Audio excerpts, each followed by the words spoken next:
Night Dreams Talk Radio Network brings you The World Paranormal News with James Creechbaum. Now, the latest news.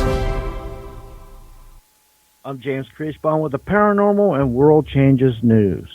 Yesterday marked the 52nd year anniversary of, unfortunately, the Silver Bridge collapse. And along with that, there were several sightings of Mothman back then. And actually, those sightings are still going on today. But anyway, unfortunately, 46 people did die in that collapse. And because of that, they did change some of the bridges that were designed that way. So that's if anything came out of it, they did change some bridges. Now, John Wayne, apparently he owned a yacht. And right before he died, about 4 months before he died, he sold the yacht to a lawyer. And the lawyer has the yacht now, and he has actually spotted what he claims is John Wayne's ghost on his old yacht. And in his own words, well, here's what he said. Hutchinson felt Wayne's presence many times. The first encounter with the apparition was when he walked from the master bath to his stateroom. He saw a tall figure wearing a cowboy hat standing at the doorway. Now, Hutchinson couldn't see the face clearly because of the hat. Now, the apparition was shaded in gray and appeared solid. As the lawyer walked toward him, the figure just vanished. The other time the lawyer said he saw John Wayne's ghost on John Wayne's old yacht was he was looking at the mirror sitting in the bar, and behind him he could see the apparition of John Wayne. He said when he turned around to look, he just vanished.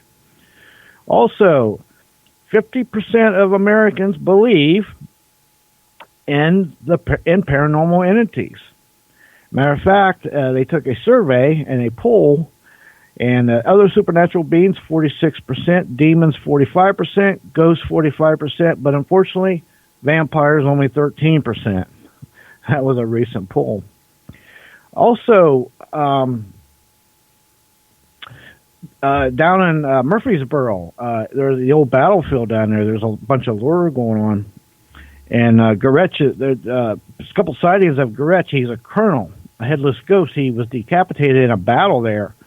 And there's been several sightings of him actually a decapitated ghost riding a horse. One witness stated, and she's a wife of a Civil War reenactor, she had an encounter. She was reading an inscription on a monument when she heard the sound of galloping hooves. She saw a horse with the headless rider racing by the railroad tracks, then suddenly vanished. That was one sighting recently that was of that specter down there, which is very, very intriguing to say the least. Also, residents of Brooklyn are complaining about a strange sound that is making people sick. They don't know what is going on with this, but apparently this has been going on for a little bit now, but people have been complaining, and these sounds are not just outside, they're inside of their residence also, and they don't know where they're coming from, and it's causing a few people to get sick. I guess ongoing investigation about that, and we find more, we'll find out. Next news break, top of the hour. Night Dreams Talk Radio, After Dark, wants to give a big shout out to all the truckers that listen to our show. You're listening to Night Dreams Talk Radio, After Dark, with our host, Gary Anderson. And that is me. Well, I can't believe last week went by so fast. Well, here it is Monday already. I hope everybody, is getting ready for Christmas. And, I tell you what, the stores, according to my wife, she went to Wally World and all these stores. She said it was just totally crazy. Well, anyway, getting ready for the show tonight, I had my daughter fill my little vase up with sugar. Or I thought it was sugar anyway. I made my cup of tea, and I couldn't understand why. The tea was so green looking. Well, I found out really quick when I took a big swallow, it was not sugar, it was salt. Oh, I'll tell you what. Well, let's make sure, I hope my voice will make it here for tonight. In the background out there is James Creechbaum. He's our, news reporter. It comes up with all these Well, Earth changes UFO cryptic news forecast each night. James, how you doing, my friend? I'm doing good. At least I haven't had any salt thought was sugar incidents a little recently, but yeah, that can shock you for sure. It can do more than that. I can tell you that. My mouth still feels like it's 95 years old.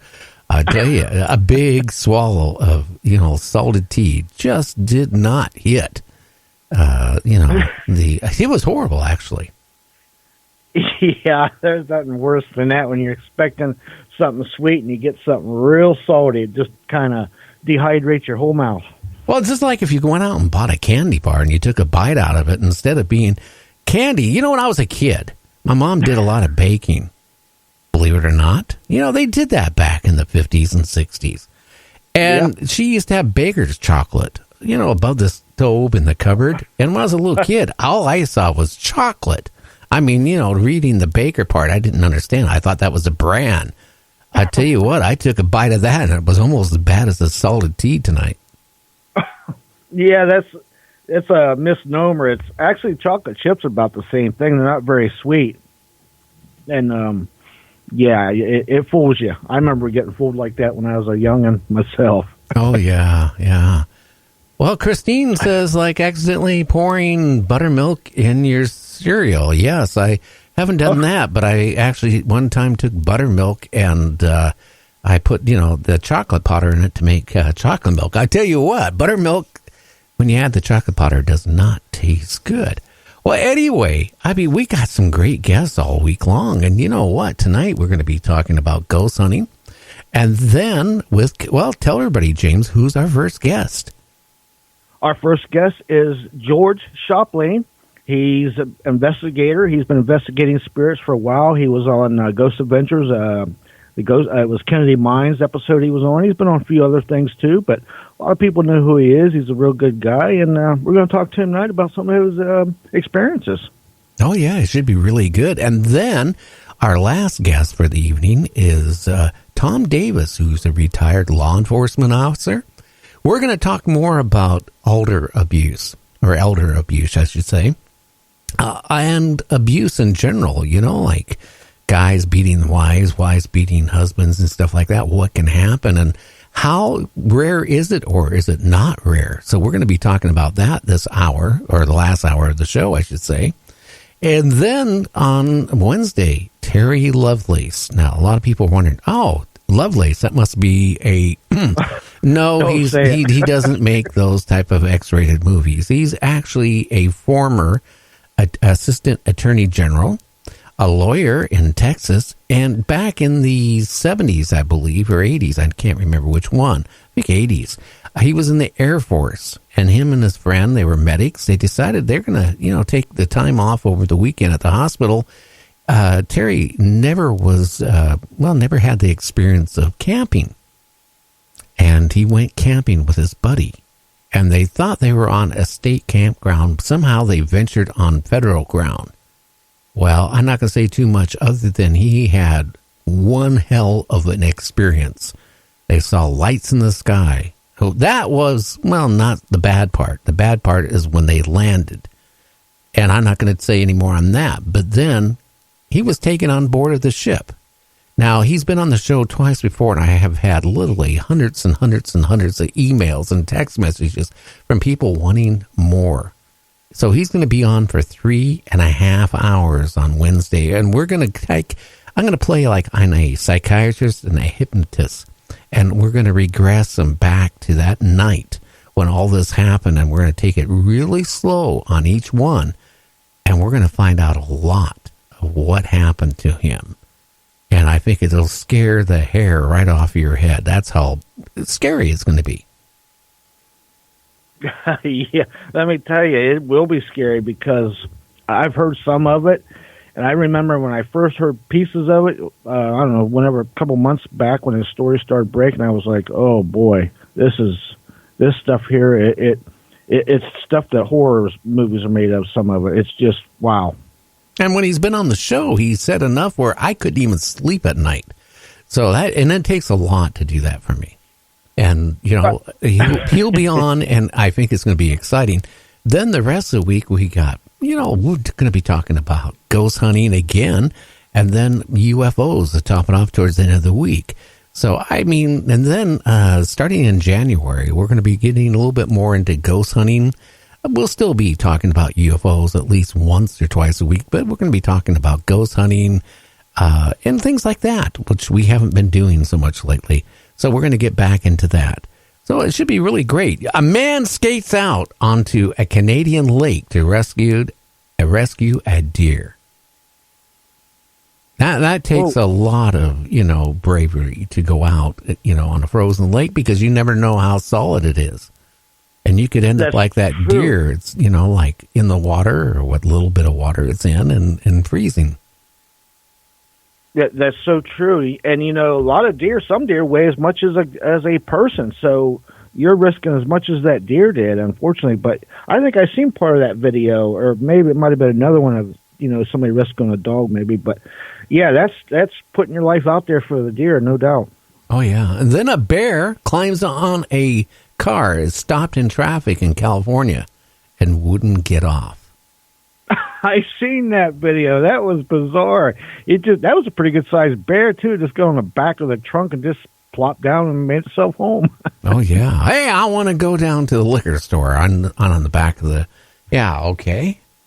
Well, you bring up a good point, because if you look back at this the bear scenario, or enigma as I call it now. But how many stories have you brought up about bears stealing guys' beer, going in their garages, going in their houses, stealing their food at their campground, getting inside their cars and tearing them up? These bears are really lashing out. Well, yeah. Well, you know what? It's not like the TV show Gentle Ben, I'll tell you that. I don't know what I'd do if I came home, seriously, and I want to go get a beer, and I go out to the refrigerator out in the garage, and here's a bear snoring away, passed out from drinking all my 24 cans of, Bud Light. He deserves it. You better back out of there real slow and quietly, because that bear's going to be one drunken hungover coming down off a beer buzz. Nothing worse than a beer coming down from a beer buzz, and they're going to be cranky. Well, not just that. Do you ever realize how many gallons of beer is going to be circulating on that garage floor after, while the bear is sleeping? If you drink 24 cans of beer, you're going to have a, what?